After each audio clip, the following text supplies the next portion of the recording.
আমরা সাধারণত যে মুসুর ডাল খেয়ে থাকি না, তার থেকে পুরো আলাদা।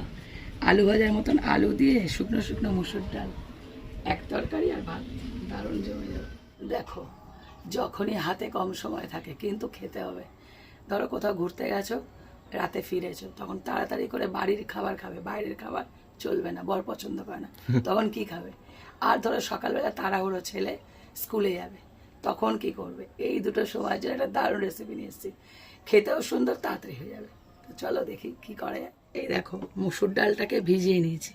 এটাকে প্রথমে একদম একবারে বসিয়ে দেবো, কোনো ঝামেলা নেই, শুধু রেডি করতে হবে। হ্যাঁ, শুধু রেডি করতে হবে, ব্যাস। পুরো ডালটা এর মধ্যে নিয়ে নিয়েছি। এইবার দিচ্ছি ডালের সাথে যে মেন উপকরণটা যাবে সেটা হলো আলু ভাজার যে আলু হয় না, ওই আলু,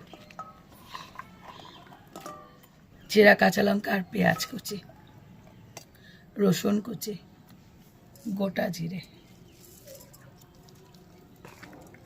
হলুদ আন্দাজ মতন, ঠিক যতটা লাগবে, লঙ্কার গুঁড়ো 1/2 চামচ, ধনে জিরের গুঁড়ো একসাথে 1 চামচ, লবণ আন্দাজ মতন, একদম শেষে যাবে সর্ষের তেল।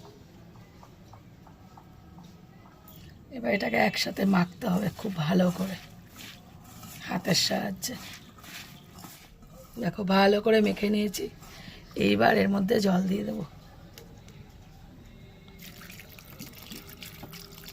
এবার শুধু বসিয়ে দেওয়ার পালা। এটা না পুরো মাখা মাখা হবে। হ্যাঁ, দেখো আমার উনুন ধরানো হয়ে গেছে। এবার এটাকে শুধু বসিয়ে দেওয়া।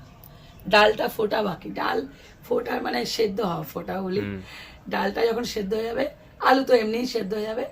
দেখো এটা খেয়ে কি স্বাদ, মারাত্মক স্বাদ। এই দেখো ডালের জল পুরো শুকিয়ে গেছে, আর ডালটা সেদ্ধ হচ্ছে কিনা দেখে নিতে হবে। ডালটা ফুটে গেছে মানে সেদ্ধ হয়ে গেছে। এইবার হাতা দিয়ে আস্তে করে এটাকে ওপর নিচে, দেখো আলুগুলো যেন গোটা গোটা থাকে, আলু ভেঙে গেলে তো এই খাওয়া মজাটাই চলে যাবে। এইবার আস্তে আস্তে ওলট পালট করে দেবে। এটা কিন্তু একদম জল পড়বে না, সে আন্দাজে কিন্তু লবণটা দেবে, মানে প্রথমেই সব কিছু দেবে, জল না পড়বে সেই ভেবে। ডালের পরিমাণের উপর নির্ভর করছে।